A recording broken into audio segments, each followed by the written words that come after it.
High guys, welcome back to my channel Bong Injected. আজকের ভিডিওটা হচ্ছে all new Honda Activa e নিয়ে। তো লেটস স্টার্ট দ্য ভিডিও। 27শে নভেম্বর অ্যাক্টিভা ই লঞ্চ হয়ে গেছে। তো সাইড লুক বলতে কেউ ধরতে পারবে না যে এটি একটি ইলেকট্রিক স্কুটার। তো চলে আসি ডিটেলসে। ডিটেলস বলতে ফ্রন্টে উপরে ডিআরএল এবং নিচে LED headlamp, telescopic suspension, diamond cut alloy হুইলের সাথে নিসিনের ব্রেকিং সিস্টেম। ব্রেকিং এ কোনো এবিএস সিবিএস ইউজ করা হয়নি, নর্মাল ডিস্ক ব্রেক ব্যবহার করেছে হোন্ডা।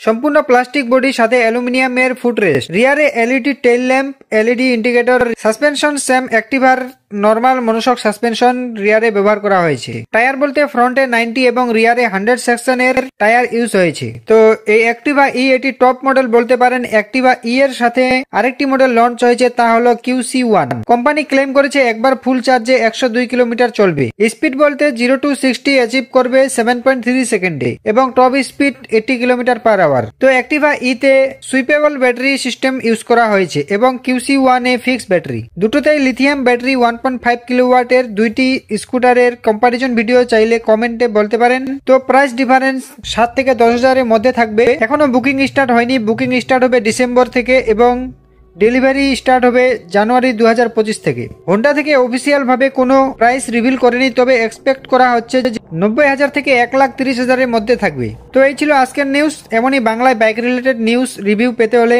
চ্যানেলটি সাবস্ক্রাইব করে দিন। দেখা হচ্ছে নেক্সট ভিডিওতে। Till then ride safe, bye by.